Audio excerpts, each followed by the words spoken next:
नमस्कार दोस्तों, आज मैं आपको कार्तिक मास में नित्य नियम से सुनी जाने वाली 5 कहानी सुनाने जा रही हूँ। प्रेम से बोलिए राई दामोदर की जय हो। एक समय की बात है, एक गांव में एक माँ बेटी रहती थीं। वह बहुत ही गरीब थीं। माँ रोजाना दूसरे के घरों में चक्की से आटा पीसने जाती और थोड़ा सा आटा बचा कर लाती और उनके आटे में कंकड़ पत्थर मिला आती।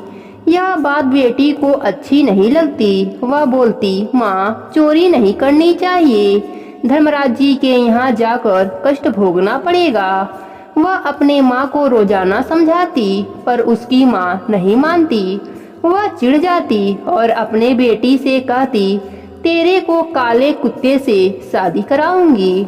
लड़की थोड़ी बड़ी हुई तो उसकी माँ कहती, अब तेरी शादी का समय आ गया है।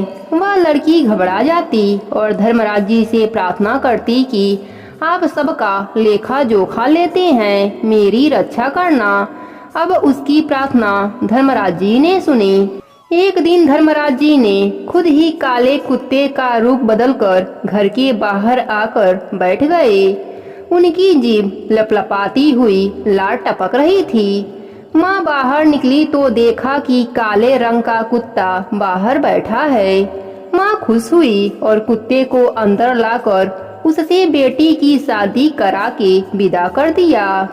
आगे आगे कुत्ता व पीछे पीछे लड़की चले जा रहे थे। उसे कुत्ते में से बदबू आ रही थी, लेकिन वह उसकी गंदगी पोंछती रही और पीछे पीछे चलती रही। वह दोनों स्वर्गलोक पहुंच गए और धर्मराज जी अपना रूप बदल लिया। वह लड़की बहुत खुश हुई। उसने धर्मराज जी के पांव पकड़ लिए। धर्मराज जी ने कहा, तुम हमें रोजाना याद करती थी, इसलिए हम ही तुमसे शादी करने आ गए। अब वह लड़की आराम से स्वर्गलोक में रहने लगी। थोड़े दिन बाद उस लड़की की माँ मर गई तो धर्मराज जी पहचान गए और उसे सोने का पोरसा बनाकर एक कोठरी में डाल दिया। अब उसी दिन उस लड़की ने धर्मराज जी से कहा कि महाराज, मैं यह सारे कमरे देखना चाहती हूँ। धर्मराज जी ने कहा कि तुम सारे कमरे देखकर क्या करोगी, लेकिन उसने जिद करी तो धर्मराज जी ने सारे कमरे दिखा दिए। सब में मृतलोक से आए हुए प्राणी थे। सभी को अपने अपने कर्मों की सजा मिल रही थी। सब कुछ देख देख कर कमरे को बंद करती रही। आखिरी में आखिरी वाला कमरा खोला तो उसमें उसकी माँ लेटी थी और आंख में चाकी का कीला घूम रहा था। यह देखकर वह डर गई और धर्मराज जी को बुलाया और पूछा, यह क्या हो रहा है। उन्होंने बताया कि यह तुम्हारी माँ है और यह अपने कर्म की सजा भोग रही हैं। यह देखकर बेटी रोने लगी और कहा, यह आपकी सास हैं, इनको एक बार मृतलोक में भेजिए और याद दिलाइए कि धर्मराज जी के कथा का उद्यापन करें। धर्मराज जी ने उसकी माँ को वापस मृतलोक में भेज दिया और उससे कहा कि तुम धर्मराज जी की कथा सुनकर उसका उद्यापन करके आओ। वह बुढ़िया वापस मृतलोक में आ गई और उसने धर्मराज जी की कहानी सुनी और 13 दिन बाद मकर संक्रांति आई तब उसने उद्यापन किया। 13 पाव ज्वार, आदमी व औरत के वस्त्र, सुहाग की सामग्री, छावड़ी, भगवान की मूर्ति, बेट, स्वेटर, मोजे, कंबल, तिल के लड्डू, सोने चांदी का सामान, सिंहासन, आसन, लोटा, डोरा, कथा की किताब, छतरी, लालटेन, चप्पल, पावड़ी, माला आदि सारी वस्तुएं लाकर कहानी सुनकर धर्मराज जी के व्रत का उद्यापन किया। वह ब्राह्मण ब्राह्मणी को जोड़े से जिमा कर दक्षिणा भी दी और ब्राह्मण ब्राह्मणी का आशीर्वाद लिया और उन्हें विदा किया। धर्मराज जी का उद्यापन करने से उसे स्वर्गलोक मिला। उसके सारे पाप नष्ट हो गए। हे धर्मराज जी, जैसे आपने उस बुढ़िया के पाप नष्ट किए, उसे स्वर्ग दिया, वैसे ही सबको देना। प्रेम से बोलिए धर्मराज जी की जय हो। एक समय की बात है, एक गांव में एक बुढ़िया माई रहती थी। बुढ़िया माई के परिवार में सिर्फ एक उनका 10 साल का पंकज नाम का पोता था। बाकी लोग महामारी की बीमारी में मर गए थे। बुढ़िया माई का भी तबीयत खराब रहता था और पोता आंखों से अंधा था। उनका गुजारा भीख मांगकर बड़ी ही मुश्किल से हुआ करता था। उसी गांव में एक गणेश भगवान का मंदिर था। दादी पोते मंदिर के सीढ़ियों पर भीख मांगते। लोगों की भगवान के प्रति अपार श्रद्धा देखकर उनका भी मन गणेश भगवान का दर्शन करने को होता, पर मंदिर का पुजारी उन्हें मंदिर में प्रवेश नहीं करने देता।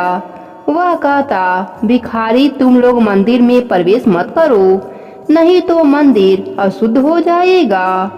पंकज अपने दादी से कहता, दादी मुझे भी मंदिर में जाकर गणेश भगवान को स्पर्श करना है, मुझे भी उनको लड्डू का भोग लगाना है। उसकी दादी कहती, बेटा तुम यहीं से उनके नाम का जप कर लिया करो, मंदिर में हमें पुजारी नहीं जाने देगा। इसी प्रकार उनके दिन बीत रहे थे। एक बार पंकज की दादी बहुत बीमार हो गई, इसलिए पंकज अकेले ही किसी तरह गांव के गणेश भगवान के मंदिर तक जाकर भीख मांगता और गणेश भगवान का जप करता रहता। गणेश भगवान तो संकट नाशन हैं। वह पंकज की भक्ति देखकर एक बालक का रूप धर पंकज के पास आकर रोने लगते हैं। पंकज बालक के रोने का आवाज सुनकर अपने डंडे के सहारे बालक के पास जाता है और पूछता है, बाबू तुम क्यों रो रहे हो?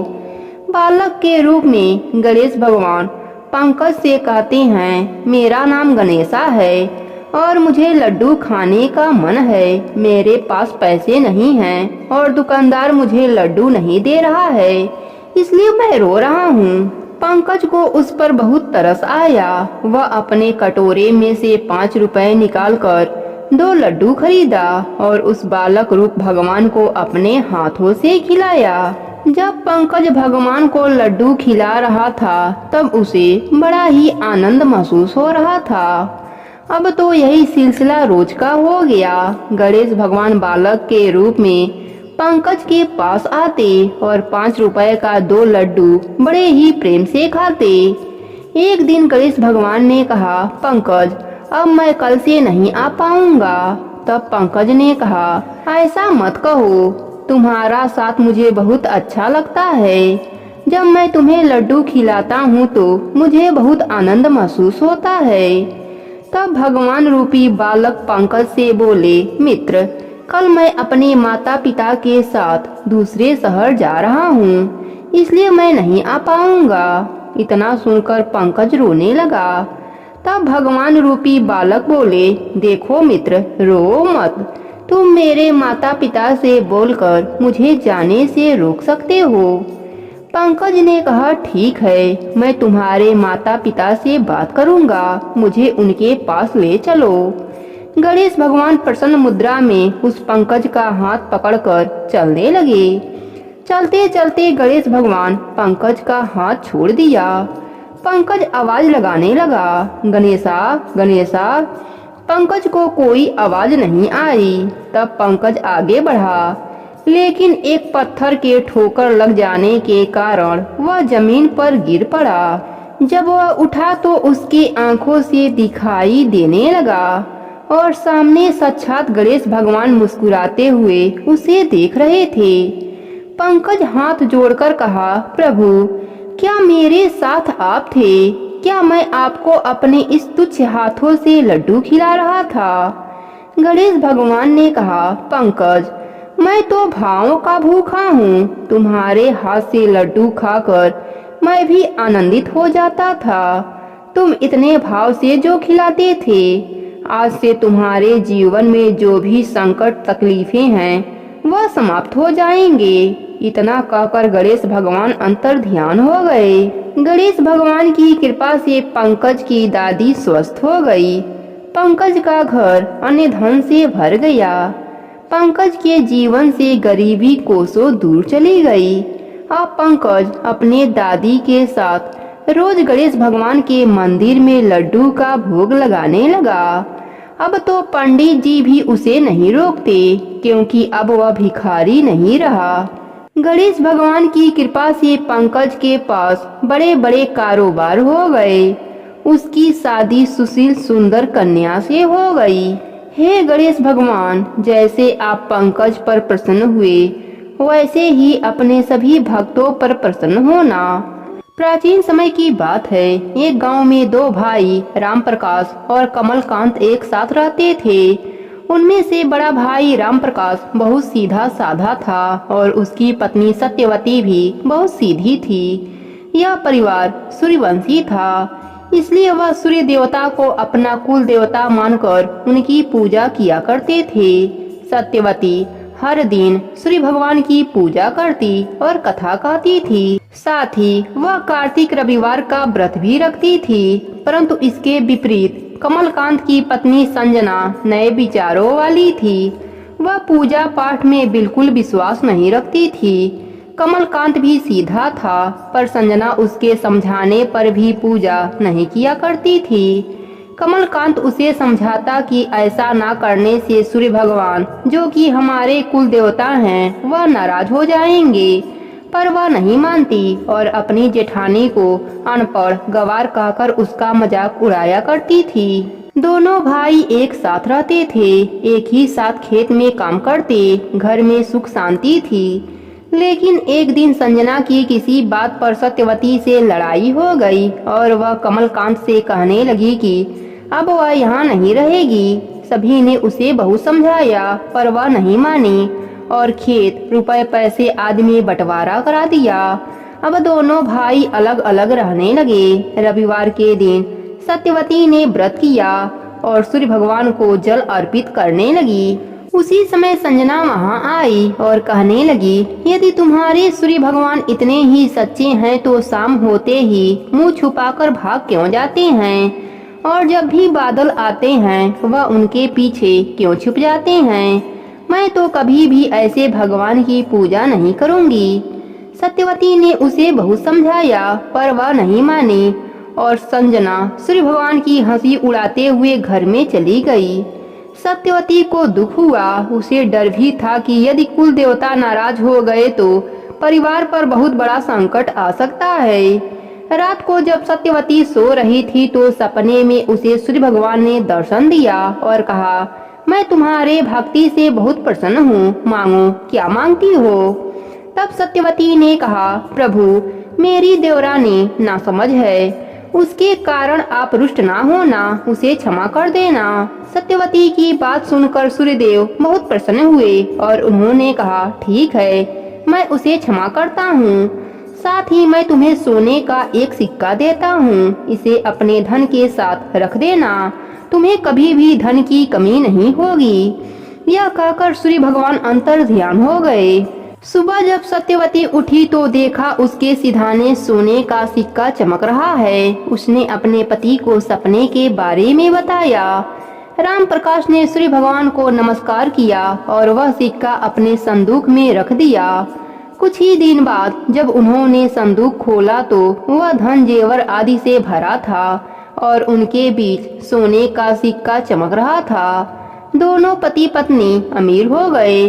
उन्होंने बहुत बड़ा मकान बनवाया और उसमें सूर्य देवता की बड़ी सी प्रतिमा स्थापित की। संजना को जब यह बात पता लगी तो उसने अपने पति से कहा, आप जाकर पता करो कि उनके पास इतना धन कहाँ से आया।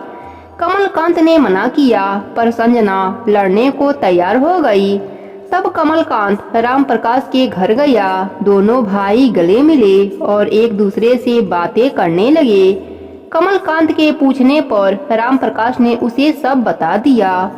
संजना ने जब यह सुना तो उसने भी लालच में आकर सूर्य भगवान का व्रत किया, पर उसके मन में जरा भी श्रद्धा नहीं थी। उसने बड़ी मुश्किल से दिन काटा और शाम को व्रत खोला।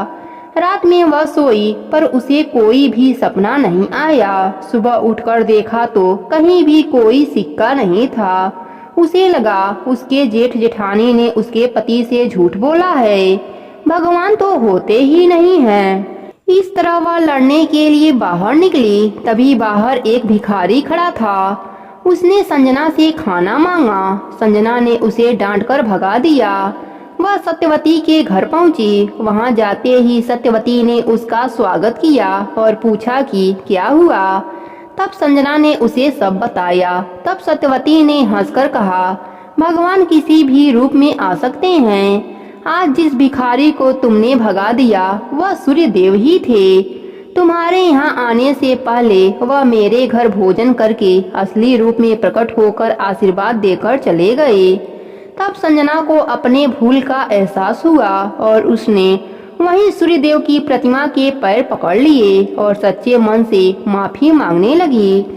सत्यवती और संजना दोनों ने सूर्य भगवान की पूजा की। पूजा के बाद सत्यवती ने वही सोने का सिक्का संजना को देने लगी, पर उसने मना कर दिया क्योंकि उसके मन से लालच मिट चुका था। उसके बाद जब वह अपने घर वापस आई तो देखा उसका घर धन धन से भर चुका था। हे सूर्य भगवान, जैसे आपने उनका घर अन्य धन से भर दिया वैसे ही अपने सभी भक्तों पर अपनी कृपा बनाए रखना। कहानी अधूरी हो तो पूरी करना, पूरी हो तो मान रखना। प्रेम से बोलिए सूर्य भगवान की जय हो। एक गांव में एक बुढ़िया माई रहती थी। वह प्रतिदिन शालिग्राम भगवान की सेवा करती थी। एक बार कार्तिक का महीना आया। गांव के बहुत सारे लोग कार्तिक स्नान के लिए जा रहे थे। बुढ़िया माई ने सोचा कि मैं भी गांव वालों के साथ गंगा स्नान कर आऊं। बुढ़िया माई को ध्यान आता है कि मेरे शालिग्राम जी को कौन रखेगा, उनका देखभाल कौन करेगा। यह विचार करके बुढ़िया माई पड़ोसन के पास जाती है और कहती है, मैं 1 महीने के लिए गंगा स्नान के लिए जा रही हूँ। तब तक तुम मेरे शालिग्राम जी की सेवा पूजा करना, तुम अपने पास रख लो। तब पड़ोसन तैयार हो जाती है और बुढ़िया माई से पड़ोसन पूछती है कि किस तरह से शालिग्राम भगवान की पूजा सेवा किया जाता है। तब बुढ़िया माई कहती है कि सवेरे उठना तो इनको भी उठा देना, नहाने के बाद इनको भी नहला देना और फूल तुलसी का पत्ता चढ़ा देना, चंदन लगा देना।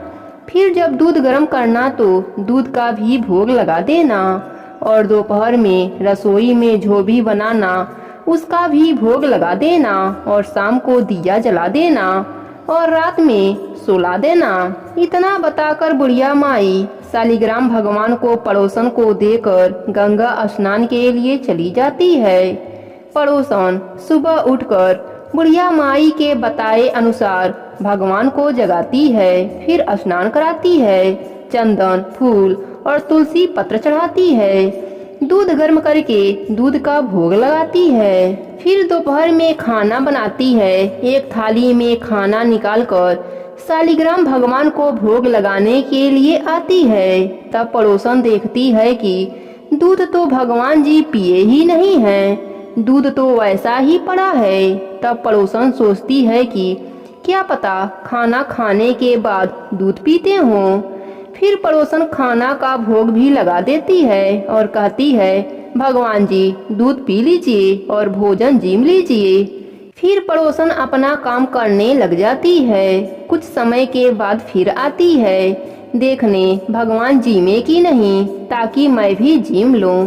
हाथ जोड़कर देखती है कि दूध और खाना वैसा ही रखा है।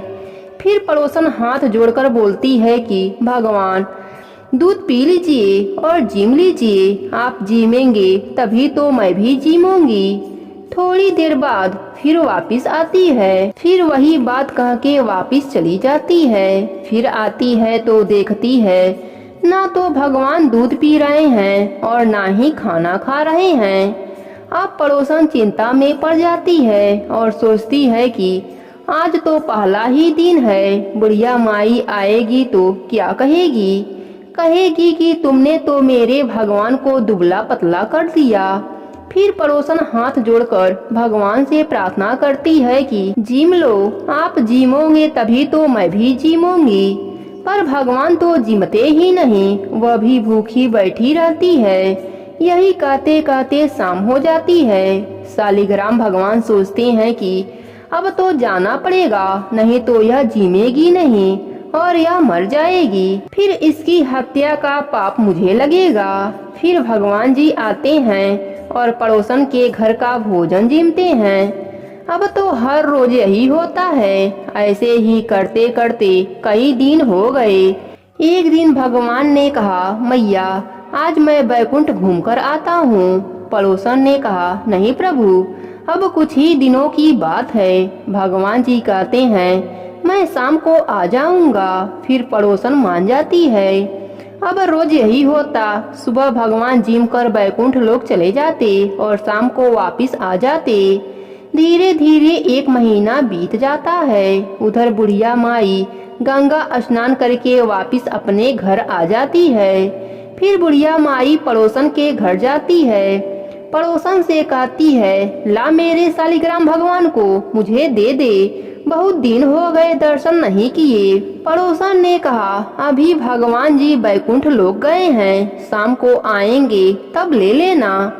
बुढ़िया माई को कुछ समझ नहीं आता और कहती है, तू मेरे भगवान को अभी के अभी दे दे। उनके बीच में झगड़ा चालू हो जाता है। आसपास के लोग इकट्ठे हो जाते हैं। पड़ोसन बोलती है, इस बुढ़िया माई को समझाओ, जैसे 1 महीना दर्शन नहीं किया वैसे शाम तक और इंतजार कर ले, थोड़ी सी और सब्र कर ले। शाम को शालिग्राम भगवान आएंगे तो मैं खुद ही इसे दे दूंगी। यह बात सुनकर सबके समझ में नहीं आता कि पड़ोसन क्या बोल रही है। बुढ़िया माई तो बहुत गुस्सा हो जाती है और वहीं बैठ जाती है। शाम हो जाती है। भगवान जी बैकुंठ लोक घूम कर आ जाते हैं और मंदिर में विराजमान हो जाते हैं। जैसे ही पड़ोसन देखती है कि शालिग्राम भगवान आ गए, तब बुढ़िया माई से कहती है कि अब आकर ले जाओ अपने भगवान को। बुढ़िया माई कहती है कि अब तक कहाँ छुपाई थी, अब कैसे दे रही है, वह तो एक पत्थर के हैं, वह कैसे आ जा सकते हैं। तब पड़ोसन के समझ में आ जाता है कि वह भगवान के साक्षात दर्शन पाई है।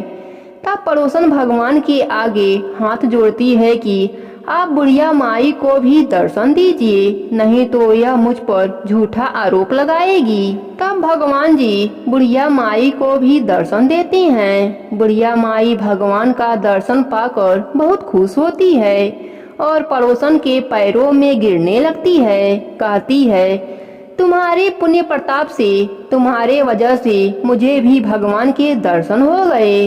प्रेम से बोली शालिग्राम भगवान की जय हो। एक समय तुलसी धर्मध्वज राजा के पुत्री के रूप में अवतरित हुई थीं। उस समय भगवान नारायण की तपस्या करने हेतु तुलसी विभिन्न स्थानों पर भ्रमण कर रही थी। ऐसे में गंगा तट पर उन्होंने विघ्न विनायक गणेश जी को देखा। गणेश जी तो अत्यंत सुंदर और पीताम्बर धारण करके भगवान श्री कृष्ण के ध्यान में मग्न थे। उनके तेज को देखकर तुलसी जी उनसे आकृष्ट हो गईं, लेकिन उनका गजमुख देखकर वह उन पर उपहास भी करने लगी। ऐसे में तपस्या भंग होने के कारण गणेश जी ने उनसे पूछा, हे देवी, आप कौन हैं और आपका यहाँ आगमन का क्या कारण है? क्या आप नहीं जानती कि तपस्वियों का ध्यान भंग करना सदैव पापजनक होता है? भगवान जी की बात सुनकर तुलसी जी ने कहा, मैं धर्मध्वज की कन्या हूँ और मैं पति प्राप्त करने हेतु तपस्या कर रही हूँ। आपको देखकर मैं आपसे आकृष्ट हुई। कृपया मुझे अपने पत्नी के रूप में स्वीकार करें। इस बात को सुनकर गणेश जी ने कहा, हे देवी, विवाह करना बड़ा ही भयावह कार्य है और विवाह सर्वदा दुखों का कारण बनता है। इसलिए मेरी विवाह करने की कोई इच्छा नहीं है। कृपया आप मेरी ओर से अपना ध्यान हटाकर किसी और पुरुष को ढूंढिए। यह सुनकर तुलसी जी क्रोध में आ गईं और उन्होंने कहा, तुम्हारा विवाह अवश्य होगा। जब गणेश जी ने उनका यह रूप देखा तो उन्होंने तुलसी जी को श्राप दिया, हे देवी, तुम निसंदेह असुर पत्नी बनोगी और उसके पश्चात भगवान की कृपा से तुम वृक्ष बन जाओगी। अब यह सुनकर तुलसी जी अत्यंत भयभीत हो गईं और गणेश जी से प्रार्थना करने लगीं कि वह इस श्राप को वापस ले लें। लेकिन गणेश जी ने कहा, हे देवी, तुम सभी पुष्पों में प्रमुख बनोगी। कालांतर में तुम भगवान नारायण की प्रिया बनोगी। तुम्हारे द्वारा किया गया पूजन मनुष्यों के लिए सदैव लाभकर होगा। तुम भगवान श्री कृष्ण की अत्यंत प्रिय बनोगी और मेरे द्वारा सदैव त्याज्य रहोगी। यही तुलसी देवी आगे चलकर शंखचूड़ असुर की पत्नी बनी और उसके बाद भगवान की प्रिया तुलसी देवी पौधे के रूप में प्रकट होती हैं। अब मैं आपको तुलसी माता की अनजाने में की गई पूजा की सच्ची घटना सुनाती हूँ। यह घटना अरुण लोचन नाम के 30 वर्षीय रसियन व्यक्ति के जीवन में घटित हुई थी। जब अरुण लोचन एक बालक थे, उनकी माता ने अनजाने में ही तुलसी के पौधे को विकसित किया और रसिया के तीव्र सर्दी में भी उसकी देखभाल करती रही। प्रारंभ में तो उन्हें लगा कि यह भी अन्य पौधे के तरह सामान्य पौधा है, लेकिन धीरे धीरे उन्हें तुलसी देवी की आध्यात्मिक शक्ति का अनुभव होने लगा। कुछ समय बाद वह तुलसी देवी से इतनी आकृष्ट हुई कि अन्य पौधों की तुलना में वह सबसे अधिक देखभाल और सेवा तुलसी पौधा का करने लगी। समय के साथ उन्हें इस बात का अनुभव हुआ कि तुलसी सेवा से उनका जीवन शांत हो गया है। अपनी माता को तुलसी सेवा करते देख अरुण लोचन भी उनके प्रति आकर्षित हुए और वह भी माता की सहायता करते हुए तुलसी सेवा करना आरंभ कर दिया। अनजाने में ही की गई तुलसी सेवा से उन्हें अज्ञात सुकृति प्राप्त हुई और कुछ समय बाद वह कुछ भक्तों से मिले जो मार्ग में पुस्तकें वितरित कर रहे थे। अरुण लोचन ने उनसे कुछ पुस्तकें खरीद ली और उन्हें पढ़ना शुरू कर दिया। उन पुस्तकों ने उनके जीवन को परिवर्तित कर दिया। उनकी माता ने भी उन पुस्तकों को पढ़ा और वह भी कृष्ण भक्ति की ओर आकृष्ट हो गईं। कुछ समय बाद अरुण लोचन मंदिर में पूर्वकालीन भक्त के रूप में जुड़ गए और वहां जाकर उन्हें और उनकी माता को पता चला कि जिस पौधे को वह अनजाने में सेवा कर रहे थे वह स्वयं भक्ति प्रदायिनी तुलसी देवी थीं। इस प्रकार तुलसी देवी के प्रति उनकी श्रद्धा और बढ़ गई। अरुण लोचन जिस मंदिर में सेवा करते थे वहां पर तुलसी देवी के चित्र की पूजा की जाती थी, क्योंकि वह ठंड के कारण तुलसी देवी विकसित नहीं हो पा रही थीं। और वहीं दूसरी ओर अरुण लोचन के घर में उनकी माता के द्वारा अनेक तुलसी के पौधों को बड़े ही भक्ति और प्रेम से विकसित किया गया था। अरुण लोचन ने अपनी माता से विनती की कि तुलसी के पौधे मंदिर में दे जाएं, जिससे भक्तगण उनकी विधिवत पूजा कर सकें। अरुण लोचन की माता ने न चाहते हुए भी तुलसी के पौधे को मंदिर में अर्पित कर दिया और आज भी वहां तुलसी देवी की सभी भक्तों द्वारा सेवा पूजा हो रहा है। हरि प्रिया तुलसी की पूजा करने और उनकी कथा सुनने से अनन्य फलों की प्राप्ति होती है। प्रेम से बोलिए तुलसी माता की जय हो, कार्तिक की देव की जय हो।